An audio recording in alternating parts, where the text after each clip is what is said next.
ಏನಾಗಿದೆ? ನಿಮ್ಮ ಹೆಸರು? ಅಮಲ್ರಾಜ್. ಇಲ್ಲಿಂದ ಸಸಿತ್ಲಿಂದ.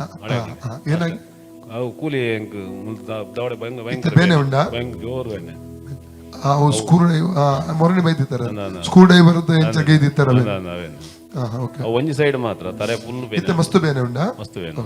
ಮೂಲ ಮಿತ್ತದ ಮಿತ್ತಿಡದೆ ಕಣ್ಣು ಮುಚ್ಚಲೆ.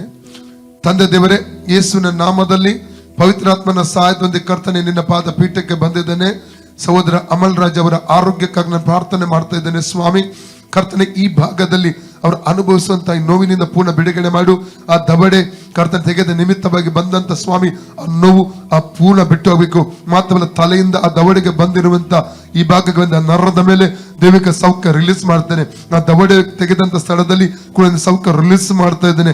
ಈಗಲೇ ಮುಟ್ಟು ಮಾರ್ಕ್ 16, 17, 18 ವಾಕ್ಯ ನಾನು ಕ್ಲೈಮ್ ಮಾಡ್ತಾ ಇದ್ದೇನೆ ಸ್ವಾಮಿ. ಆ ವಚನ ಪ್ರಕಾರವಾಗಿ ಆ ವಾಕ್ಯದ ಶಕ್ತಿ ಇವರ ದವಡೆ ಮೇಲೆ ಈ ಭಾಗದ ಮೇಲೆ ರಿಲೀಸ್ ಆಗಿ ಬರ್ಲಿಕ್ಕೆ ಕರ್ತನೆ ಈಗಲೇ ಸ್ಪರ್ಶಿಸಬೇಕೆಂಬುದಾಗಿ ನಿನ್ನಲ್ಲಿ ಕರ್ತನೆ ಕೇಳ್ಕೊಳ್ತಾನೆ. ಕರ್ತನ ದೇಶಕ್ಕೋಸ್ಕರ ಬಾಸುಂಟೆಗಳ ಮೂಲಕ ಸಹೋದರ ಅಮಲ್ ರಾಜ್ ಅವರಿಗೆ ಗುಣವಾಯಿತು. ಕರ್ತನ ದೇಶಕ್ಕೋಸ್ಕರ ಬಾಸುಂಟೆಗಳ ಮೂಲಕ ಸಹೋದರ ಅಮಲ್ ರಾಜ್ ಅವ್ರ ಗುಣವಾಯಿತು. ಕರ್ತನ ದೇಶಕ್ಕೋಸ್ಕರ ಬಾಸುಂಟೆಗಳ ಮೂಲಕ ಸಹೋದರ ಅಮಲ್ ರಾಜ್ ಅವ್ರ ಗುಣವಾಯಿತು. ಫ್ರೀ ಆಗಲಿ, ಆ ವೇದನೆ ಸ್ವಲ್ಪ ಕೂಡ ಇರಕೂಡದು.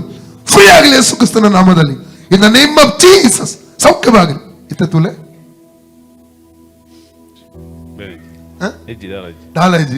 ಮಸ್ತ್ ಇತ್ತೇನೆ ಬಂದಾಗ. ಇವರು ಕಳೆದ ಸಲ ಬಂದಿದ್ರು, ಇಂಚಿನ ಆದಿತ್ಯನ ಪಂಪರ ಕೂಲಿ ಅಡ್ಡ ಬೈದೇನೆ. ಕೂಲಿ ಇವರೇ ಕೂಲಿ ಹಲ್ಲನ್ನು ತನ್ನ ಸ್ಕ್ರೂ ಡ್ರೈವರ್ ಇಂದ ತೆಗೆದದ್ದು ಅಲ್ಲ, ಕರೆಕ್ಟ್ ಅಲ್ಲ?